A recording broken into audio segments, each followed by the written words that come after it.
तर केंद्र सरकारने राज्यांना कोरोना लशींचं मोफत वाटप करण्याच्या मागणीचा आरोग्य मंत्री राजेश टोपेंनी पुनरुच्चार केला आहे। लसीकरणाबाबत केंद्राच्या आदेशानुसार योग्य ती कार्यवाही केली जाईल असंही ते म्हणाले। तर महाराष्ट्रात आरोग्य विभाग, पोलीस तसंच अत्यावश्यक कर्मचाऱ्यांसह 50 वर्षांवरील नागरिकांना सर्वात अगोदर लस दिली जाईल। या वर्गात साधारण 3 कोटी लोक येतील असा अंदाजही त्यांनी व्यक्त केला आहे। हा सगळ्यांची माहिती गोळा करून लवकरच ती केंद्राला पाठवली जाणार आहे असंही टोपे यांनी म्हटलंय। आणि याशिवाय लसीकरणासाठी 18,000 कर्मचाऱ्यांना प्रशिक्षण देण्याची प्रक्रिया सुरू असून लशीच्या साठवणुकीसाठी कोल्ड स्टोरेज चेनची व्यवस्था पूर्ण झाल्याचं देखील त्यांनी म्हटलंय। आणि विशेष म्हणजे लसीकरणाच्या परिणामांचा अभ्यास करण्यासाठी एक विशेष पथक तयार करण्यात आल्याचंही त्यांनी म्हटलंय। लस ही जी आहे ती केंद्र सरकार पुरवेल अशीच माझी 100% खात्री आहे। त्याच पद्धतीची सध्या तूर्त चर्चा सुद्धा निश्चित प्रकारे आहे। लसीकरणाच्या कार्यक्रमासाठी 100% तयार आहोत। मला असं वाटतं की डिसेंबर एंड पर्यंत जर समजा केंद्र सरकारने परवानगी दिली तर जानेवारीमध्ये लसीकरणाचा कार्यक्रम राबवता येऊ शकेल।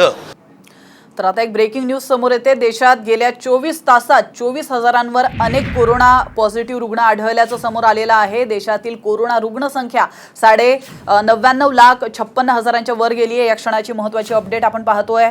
त्याचबरोबर देशात 24 तासात 355 रुग्णांचा मृत्यू देखील झालाय।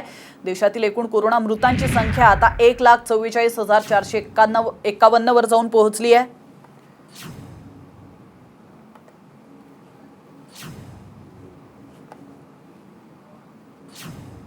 पुन्हा वळूयात 15 मिनिटात 30 बातम्यांकडे।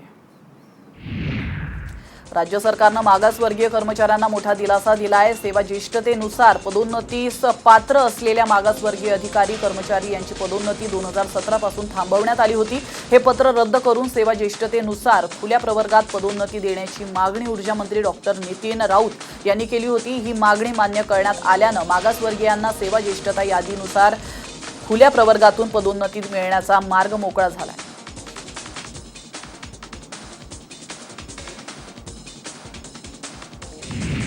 मराठवाड्यात शेतकऱ्यांच्या आत्महत्येचं सत्र सुरूच आहे। कर्जबाजारीपणा आणि सततच्या पीक नुकसानीला कंटाळून वर्षभरात विभागातील 693 शेतकऱ्यांनी जीवन यात्रा संपवली आहे। केवळ नोव्हेंबर या एका महिन्यातच तब्बल 88 घटना घडल्याची माहिती विभागीय प्रशासनाने दिली आहे। तर दुष्काळग्रस्त मराठवाड्यात गेल्या वर्षभरापासून जोरदार पाऊस बरसतोय। आतापर्यंत कमी पर्जन्यमानामुळे खरीपासह रब्बी हंगामातील नापिकीमुळे शेतकरी संकटात होता। गेल्या वर्षी परतीचा तर यंदा प्रारंभीपासूनच पावसाचे सातत्य अधिक असल्याने खरीपाचे विक्रमी उत्पादन होण्याची शक्यता होती।